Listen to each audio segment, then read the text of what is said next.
Hello everyone. Civil staff regulatory bodies exam में आप सभी का बहुत बहुत स्वागत है।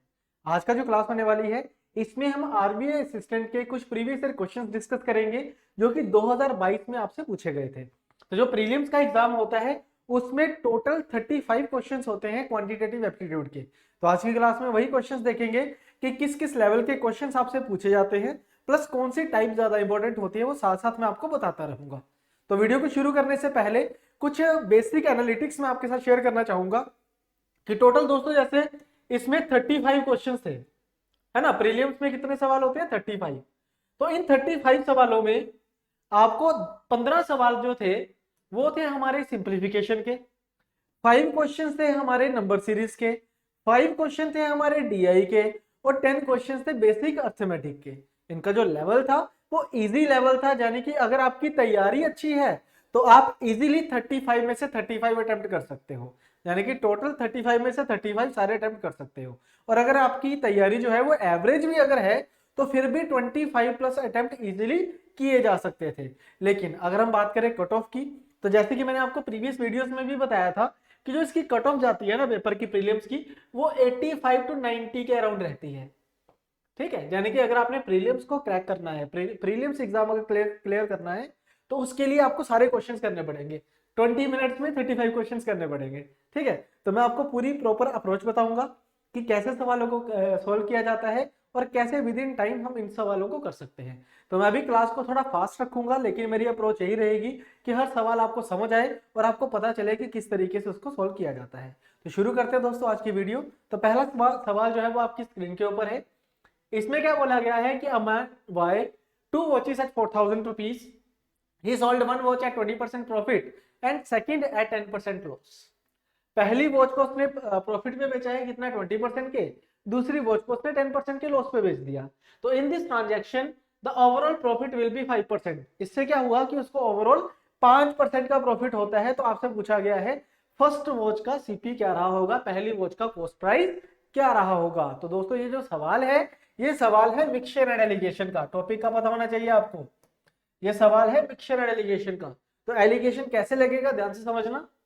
जो हमारे पास वॉच 1 थी वो 20% प्रॉफिट में बेची गई है, तो मैं 20 लिखूंगा यहाँ पे, 20% प्रॉफिट 20 लिख देते हैं। जो वॉच 2 है उसको 15% के लॉस पे, सॉरी 10% के लॉस पे बेचा गया है। तो 10% का अगर लॉस होगा तो -10 लिखोगे। प्रॉफिट को प्लस के साथ रिप्रेजेंट किया जाता है और लॉस को माइनस के साथ रिप्रेजेंट किया जाता है। और ओवरऑल क्या होता है यहाँ पे 5% का गेन, 5% का गेन। तो यहाँ पे 5 लिख दिया। ओवरऑल है ना, मिक्सचर है। तो यहाँ पे जब हम एलिगेशन लगाएंगे बच्चे तो 20 और 5 में कितने का डिफरेंस आएगा? 15 का। और यहाँ पे -10 और प्लस के 5 में कितने का डिफरेंस होता है? 15 का। जो माइनस का 10 होता है और प्लस का जो 15 होता है उसमें डिफरेंस कितना होता है? 15 का। तो ये जो हमारे पास कॉस्ट प्राइस का रेशियो बनेगा वो कितना बनेगा? 1:1। मतलब पहली वॉच और दूसरी वॉच का जो कॉस्ट प्राइस है वो सेम सेम है। तो बेटा अगर इनका प्राइस सेम है, 1:1 का मतलब क्या होता है? सेम सेम प्राइस है।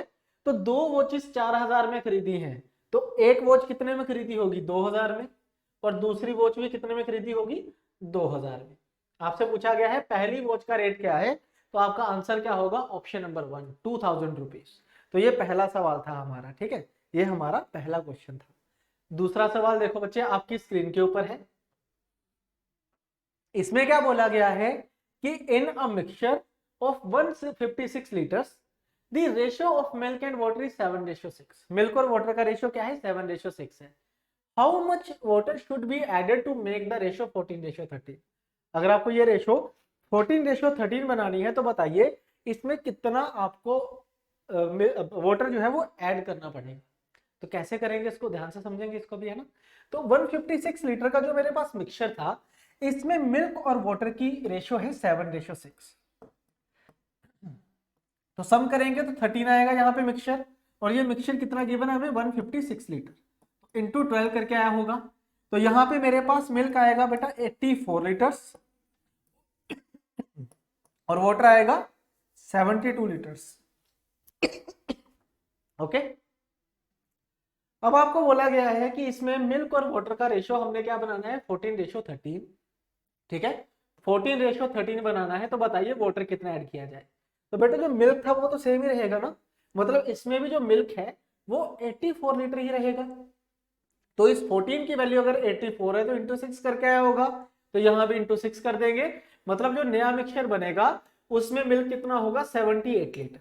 जो नया हमारे पास मिक्सचर होगा उसमें मिल्क कितना होगा 78 लीटर्स। तो यहाँ पे वाटर कितना इंक्रीज हुआ है, कितना ऐड किया है, पहले 72 था अब 78 है, तो वाटर ऐड हुआ है 6 लीटर। ठीक है जी, वाटर कितना ऐड हुआ है 6 लीटर। तो इस सेकंड क्वेश्चन का आंसर आ गया हमारे पास। नेक्स्ट देखिए थर्ड क्वेश्चन। थर्ड में क्या है हमारे पास जी,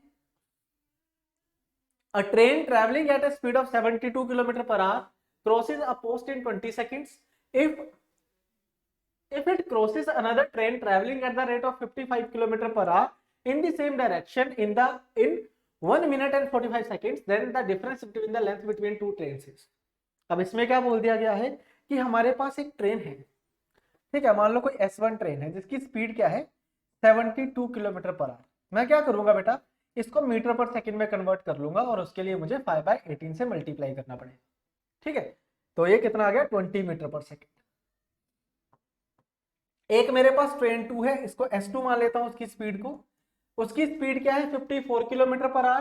तो इसको भी मैं क्या करूंगा मीटर पर सेकंड में कन्वर्ट कर लूंगा, मल्टीप्लाई बाय 5/18 करके, कितना आ जाएगी 15 मीटर पर सेकंड। ठीक है जी। अब नेक्स्ट क्या है कि आपको क्या बोल दिया कि जो ट्रेन है ना वो 20 सेकंड में एक पोस्ट को क्रॉस करती है।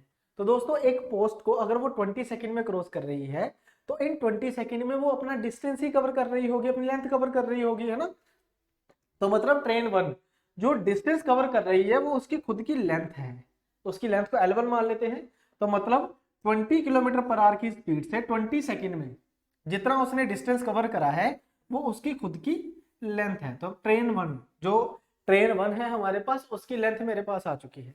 अब आपको क्या बोल दिया उसने कि यही सेम ट्रेन दूसरी ट्रेन को क्रॉस करती है जो कि उसकी सेम डायरेक्शन में चल रही है। सेम डायरेक्शन में चलने का मतलब क्या है कि रिलेटिव स्पीड का यूज होगा और सेम डायरेक्शन में वो क्या हो जाती है माइनस। तो रिलेटिव स्पीड क्या हो जाएगी 5 मीटर पर सेकंड, क्योंकि पहली ट्रेन की स्पीड 20 है और दूसरी की 15 है, तो ये रिलेटिव स्पीड कितनी होगी 5। तो ये जो पहली वाली ट्रेन है ये दूसरी ट्रेन को क्रॉस करती है 1 मिनट और 45 सेकंड्स में, यानी कि 105 सेकंड्स में।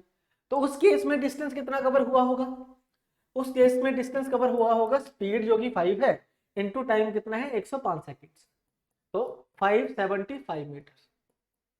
ठीक है, तो जब पहली ट्रेन दूसरी को क्रॉस करेगी तो टोटल डिस्टेंस कवर होगा 575 मीटर, और 575 मीटर डिस्टेंस वो है क्या, length of first train plus length of second train. तो सेकंड ट्रेन की लेंथ कितनी आ जाएगी यहाँ पे, अगर मैं माइनस करके देखता हूँ तो 175 आ जाएगी बेटा। ठीक है, ये सॉरी ये 525 बनेगा, ये 525 बनेगा, तो ये बन जाएगी 125। तो यहां से आपसे पूछा गया है कि दोनों ट्रेन की लेंथ में डिफरेंस कितने का है, तो 400 और 125 माइनस करोगे तो 275 आंसर आएगा। फाइनल आंसर क्या बनेगा 275 मीटर। तो ये काफी थोड़ा सा लेंथी सवाल था, बट हाँ ये निकल सकता है, अचीवेबल है, मुश्किल नहीं है। ठीक है, नेक्स्ट क्वेश्चन देखो जी। अगले सवाल में क्या बोला गया है हमसे कि the average mark of 13 papers is 80। हमारे पास 13 पेपर हुए हैं, उनका एवरेज क्या है 80 है। फिर क्या बोल दिया गया है द एवरेज ऑफ फर्स्ट 7, जो फर्स्ट 7 पेपर थे उनका एवरेज था 84। ठीक है, और जो लास्ट 7 पेपर्स थे उनका एवरेज था 70। आपसे पूछा है 7th पेपर में कितने नंबर आए होंगे। तो बेटा देखो ये सवाल होता है ओवरलैपिंग कंसेप्ट के ऊपर। अगर आप जब आप एवरेज पढ़ोगे ना तो एवरेज में एक टाइप आएगी जिसमें हम क्या पढ़ने वाले हैं ओवरलैपिंग कंसेप्ट। तो इसको करते कैसे मैं आपको बताता हूँ कि देखो टोटल जो ओरिजिनल एवरेज है वो 80 है, पहले 7 पेपर्स की एवरेज कितनी है 84, तो एवरेज जो है वो कितने इंक्रीज हुई +4। ठीक है, और लास्ट के 7 पेपर्स की एवरेज कितनी है 70, तो यहां से एवरेज कितना डिक्रीज हुई है -10। बट देखो एवरेज डिक्रीज हो रही है इंक्रीज हो रही है, अगर मैं सम देखूं तो भाई पहले 7 पेपर्स की एवरेज अगर 4 से इंक्रीज हुई है तो टोटल सम कितना इंक्रीज हो जाएगा 28। लास्ट के 7 पेपर्स की एवरेज अगर 10 से डिक्रीज हो रही है तो सम कितना डिक्रीज हो जाएगा 70। तो अगर मैं इन दोनों का सम करता हूं तो 28 - 70 कितना होगा -42। ठीक है, तो आपने क्या करना है 7th पेपर का वैल्यू निकालने के लिए, मिडिल नंबर को निकालने के लिए ओरिजिनल एवरेज माइनस जो भी आ रहा है, ठीक है। अगर -42 है तो -42 कर दो, अगर प्लस का 42 होता तो प्लस का 42 कर देते। तो आंसर आना था यहाँ पे 38। आंसर कितना आना था यहाँ पे 38। तो ऑप्शन नंबर 5 जो है वो इसका सही उत्तर होगा, ठीक है। अगला सवाल देखो जी। नेक्स्ट क्वेश्चन में क्या बोला गया है कि in a total election, in an election 2 candidates participated, 2 candidate participate करा है, then the winner got 60% of the valid votes and 30% of the votes were declared invalid. 60% जो वोट्स है वो किसको मिलते हैं वैलिड का, जो जीत गया, और 30% वोट जो है वो इनवैलिड है। तो आपसे पूछा है अदर कैंडिडेट को कितने वोट मिले, अदर कैंडिडेट को कितने वैलिड वोट मिले हैं। तो देखो जी, करना कैसे है, हमने टोटल वोट हमें गिवन है 8000। अब इसमें से क्या हुआ, 30% वोट क्या है, इनवैलिड। तो 30% बेटा अगर इनवैलिड है तो वैलिड वोट्स कितने होंगे, 70%। वैलिड वोट कितने होंगे, 70%, यही होगा ना। अब इन वैलिड वोट्स में से इस पूरे का 60% मिला है एक कैंडिडेट को, 60% मिल गया एक कैंडिडेट को, तो दूसरे कैंडिडेट को कितना मिला होगा, 40%। पहले को अगर 60% मिला है तो दूसरे को कितना मिल गया होगा, 40%। तो यहाँ पे मैं 40% लिख दूंगा।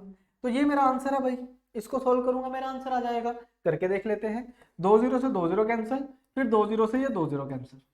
तो 8 × 7 होता है 56, 56 × 4 कितना होता है 224, और साथ में ये 0। तो आंसर कितना आएगा 2240।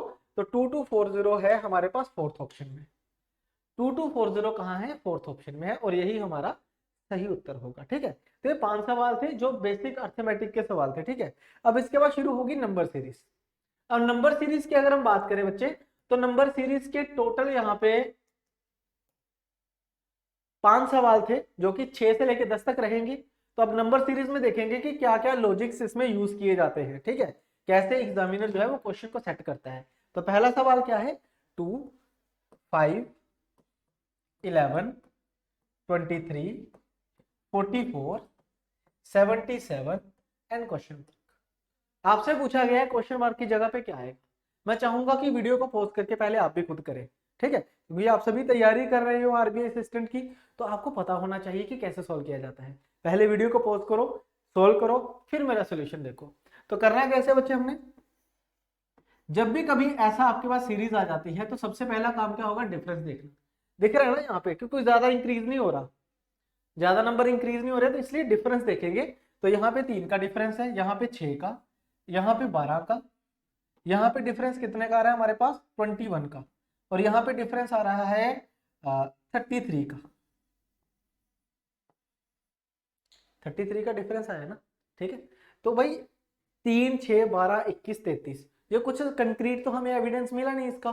तो मैं क्या करूंगा, फिर से डिफरेंस चेक करूंगा। यहाँ पे 3 का डिफरेंस है, ठीक है, यहाँ पे 6 का डिफरेंस है, यहाँ पे 9 का डिफरेंस है, और यहाँ पे कितने का, 12 का डिफरेंस है। अब हमारे पास एक लिंक बना है, 3 का टेबल चल रहा है डिफरेंस ऑफ डिफरेंस के साथ, ठीक है।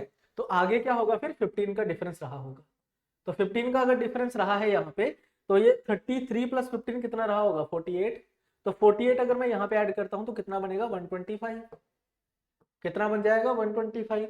और 125 ही हमारा क्या होगा, इसका आंसर होगा। ऑप्शन नंबर 3 इसका जो है वो सही उत्तर होगा, ठीक है। अगले सवाल की तरफ बढ़ते हैं। नेक्स्ट क्वेश्चन क्या है हमारे पास कि what will come in the place of question mark in the following number series. ये तो हमेशा ही लिखा होगा खैर ऊपर, तो आपने यहाँ पे देखना है भाई 31 32 36 क्वेश्चन मार्क 61 एंड 86।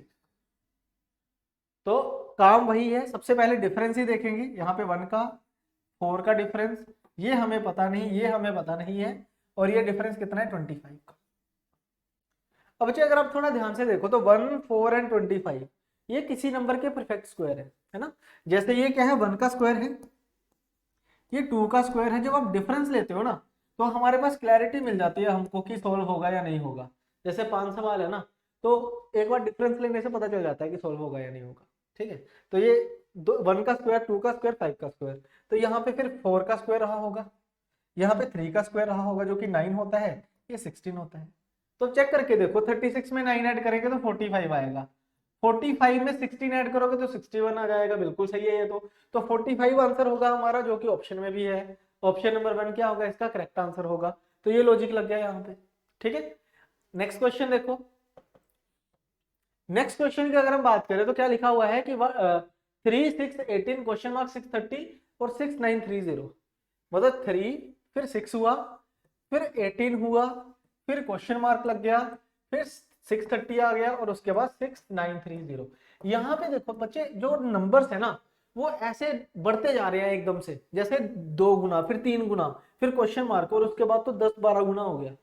तो जब भी कभी ऐसा लगे कि नंबर बहुत तेजी से बढ़ रहे हैं, तो उस केस में डिफरेंस नहीं होगा, उस केस में मल्टीप्लाई होगी, ठीक है। ऐसे पता चलता है कि उस केस में डिफरेंस नहीं देखना, फिर उस केस में आपने क्या देखना, मल्टीप्लाई, कि यहाँ पे क्या हो रहा है, इंटू 2 हो रहा था कि नहीं, यहाँ पे क्या हो रहा है, इंटू 3, ठीक है बच्चे।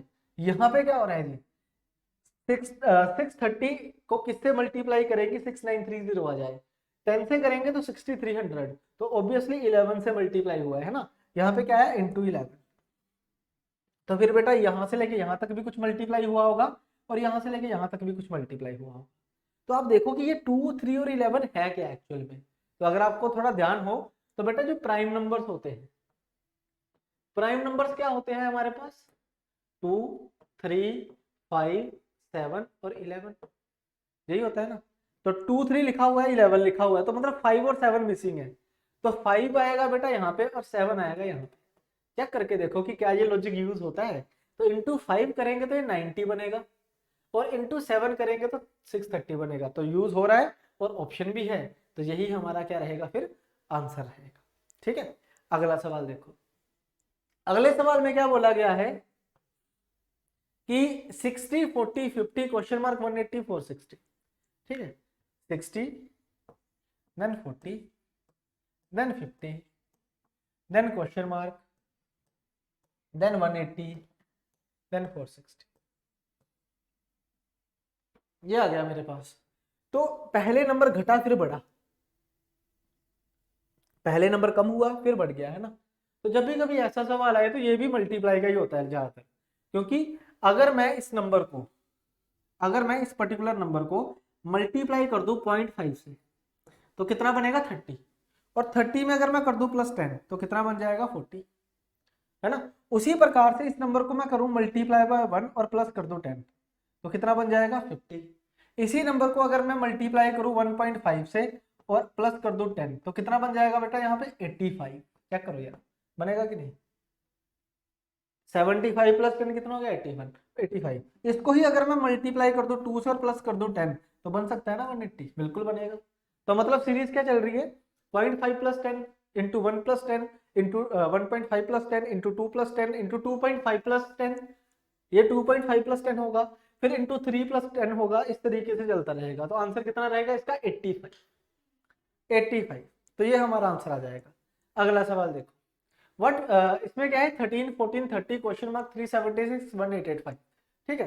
13 14 उसके बाद 30 है, क्वेश्चन मार्क 376 1885। दिख गया ना आपको कि इतना लंबा, इतना ज्यादा डिफरेंस एकदम से आ गया, तो मल्टीप्लाई हो रहा है, ठीक है। फिर क्या हो रहा है, मल्टीप्लाई हो रहा है। तो कैसे हो रहा है, यहाँ तीनों से पता चल जाएगा। ये देखो, इंटू 1 प्लस 1 है, ये इंटू 2 प्लस 2 है, आगे फिर इंटू 3 प्लस 3 होना चाहिए। तो इंटू 3 प्लस 3 करेंगे तो 93 बनेगा, ऑप्शन में वो भी है, ये देखो 93 ऑप्शन में तो है ना। तो इसका मतलब क्या, यही आंसर है। आप चाहो तो क्रॉस चेक कर सकते हो कि 93 के बाद क्या ये इंटू 4 प्लस 4 है, जो कि बिल्कुल है। 93 इंटू 4 क्या होता है, 372। तो 372 प्लस 4 कितना होगा, 376। तो ये सेटल हो रहा है, तो ये भी सही उत्तर है हमारा, ठीक है। तो ये 5 सवाल थे हमारे किसके, सीरीज के। अब जो नेक्स्ट क्वेश्चन है वो होंगे सिंप्लीफिकेशन के। तो सिंप्लीफिकेशन के क्वेश्चन देखेंगे अब हम। जैसे पहला सवाल देखो, अब सिंप्लीफिकेशन कुछ ज्यादा मुश्किल नहीं होती, क्योंकि एग्जामिनर को भी पता है कि 20 मिनट में 35 सवाल करने हैं, तो वो ज्यादा मुश्किल नहीं देता है। बस आपने थोड़ा सा ध्यान से करना है कि जल्दबाजी में कहीं सवाल ना गलत हो जाए। 1-2 सवाल गलत हो गए ना तो समझ लो प्री रह गया आपका, क्योंकि मैथ के गलत होंगे, इंग्लिश के भी गलत होंगे, रीजनिंग के भी 1-2 गलत हो जाएंगे। तो जहां 10 से ज्यादा गलत हुए वहां पे फिर दिक्कत हो जाएगी, क्वालिफाई करना मुश्किल हो जाएगा ना पेपर। कभी कोई सवाल छोड़ना भी पड़ जाता है ना निकले थे, तो ये वाले जो सवाल है इनको छोड़ना नहीं है।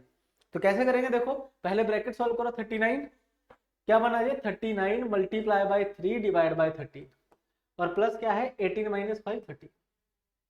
तो इसको सॉल्व करेंगे, 3 से कैंसिल, 3 इंटू 3 9, 9 प्लस 13 कितना हो गया 22, पहले सवाल का आंसर, पहले सवाल का आंसर। ठीक है, दूसरा सवाल देखो जी, 13 इंटू 3 ऑफ 5 डिवाइड बाय 26, इसको ऐसे लिखो 13 इंटू 3 ऑफ 5 बाय 26, और ये जो प्लस का 2.5 है इधर आके माइनस का 2.5 होना चाहिए, बस सोल्व कर लो।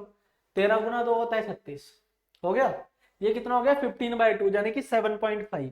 तो 7.5 में से 2.5 को माइनस करेंगे, कितना बनेगा 5 बनेगा, कितना बन जाएगा 5। Option number 4 answer. None of these बहुत रेयर होता है कि आंसर हो, ठीक है, नन ऑफ दीज कभी भी आंसर नहीं होता है। हालांकि ज्यादातर एग्जाम जो होते हैं उसमें 5वीं ऑप्शन बनाई होती है प्रॉपर, तो नन ऑफ दीज के चक्करों में नहीं रहना ज्यादा। ठीक है, नेक्स्ट क्वेश्चन देखो जी, 10% of 450 minus 8 into 5 is equal to question mark into 5। इसको कैसे सॉल्व करेंगे देखो, अब 10% 450 का कितना होगा 45, माइनस ये कितना हो जाएगा 45 आ गया ना, तो 5 ये इधर आके डिवाइड होगा, तो 5/5 कितना बनेगा 1, तो इसका आंसर कितना होना चाहिए 1 होना चाहिए। बस इतनी स्पीड से ही आंसर करने हैं हमने। ठीक है, इजीली समझ में आ रहे होंगे आपको। नेक्स्ट क्वेश्चन देखो, अब ये क्या है स्क्वायर वाला, अब इसके लिए स्क्वायर याद होने चाहिए, 66 का, 34 का, 60 का, या फिर हर एक सिंप्लीफिकेशन के क्वेश्चन में एक आधा लॉजिक जरूर होता है, ऐसे मुश्किल सवाल आ जाए तो लॉजिकल होते हैं वो। जैसे ये देखो, आपने एक फॉर्मूला सुना होगा ए स्क्वायर माइनस बी स्क्वायर, क्या होता है ये ए प्लस बी इंटू ए माइनस बी, होता है कि नहीं। उसी प्रकार से अगर मैं इसको मान के चलूं ए स्क्वायर माइनस बी स्क्वायर, तो फॉर्मूला क्या बनेगा ए प्लस बी इंटू ए माइनस बी, मतलब 66 माइनस 34, यही बनेगा कि नहीं। ठीक है, प्लस क्वेश्चन मार्क का स्क्वायर इज इक्वल टू 3600, 60 का स्क्वायर तो हमें आता ही है, तो ये बनेगा बेटा 100, ये बनेगा 32, तो 3200 हो गया है ना। इसका प्रोडक्ट कितना हुआ 3200, ये देखो ये 100 हो गया, ये 32 है, तो 3200 उधर जाके माइनस हो जाएगा, क्वेश्चन मार्क का स्क्वायर कितना आ जाएगा 3600 माइनस 3200 कितना हो गया 400 हो गया जी। तो यहाँ पे क्या आ जाएगा आंसर हमारे पास, x का वैल्यू आ जाएगा 20, तो 20 इस सवाल का उत्तर होगा, ऑप्शन नंबर 3 जो है वो इसका आंसर रहेगा।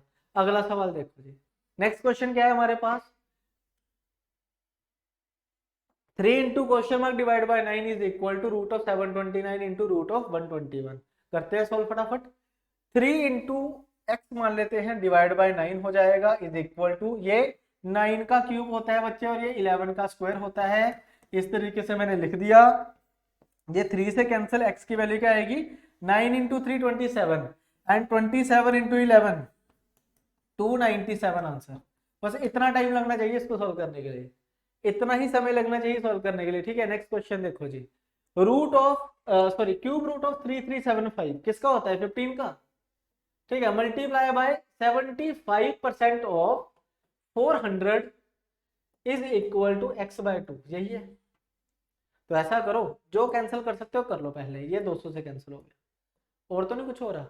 तो 15 इंटू 3 45, 45 इंटू 2 कितना हो गया जी 900, तो 900 और एक जीरो लग जाएगी साथ में, 9000 हमारा आंसर, 9000 क्या रहेगा बच्चे हमारा आंसर आ जाएगा, और ये सवाल का उत्तर हो गया। नेक्स्ट क्वेश्चन देखो जी, 225 divide by 9 multiply by 9 minus 3 into question mark is equal to 60। कैसे करेंगे अब इस सवाल को भी हम, कि देखो इसको सोल्व करेंगे तो बेटा 9 से कैंसिल होगा ये, है ना। 225 जो होता है वो 25 इंटू 9 होता है, तो 9 इंटू 9 कितना बनेगा 81, minus 3x is equal to 60 आ गया। तो यहाँ से बेटा 3x का वैल्यू कितना होगा 21, ये इधर आके माइनस हो जाएगा, तो x का वैल्यू कितना रहना चाहिए 7, तो है 7 ऑप्शन में बिल्कुल है। फोर्थ ऑप्शन क्या रहेगा इसका सही उत्तर रहेगा। नेक्स्ट क्वेश्चन देखो, अब ये थोड़ा सा ट्रिकी सवाल है, इसको आपने थोड़ा ध्यान से देखना है। तो कैसे करेंगे इसको, देखो 1111 बटे 11, तो 1111 बटे 11 कितना होता है बच्चे, इसको मैं ऐसे लिख सकता हूँ, 1111 बटे 11 की बात कर रहे हैं हम। ठीक है, तो 11 एकम 11, फिर 0 लगेगा क्योंकि 2 डिजिट उठाए हैं, फिर 11 एकम 11, 101 हो गया बच्चे, ठीक है। तो 101 माइनस, इसको सोल्व करेंगे, डिवाइड करेंगे तो 25 गुना 2 50 और 25 छक्के 150, ये किसके बराबर होगा 15x, ठीक है जी। अब इसको माइनस करेंगे बेटा, ये कितना बनेगा 75, और ये 15 इधर आगे होगा डिवाइड, तो x की वैल्यू कितनी आ जाएगी यहाँ पे 5, जो कि ऑप्शन कौन सी है हमारी, ये रही, ठीक है 5 आ जाएगा। नेक्स्ट क्वेश्चन देखो जी आपकी स्क्रीन के ऊपर है,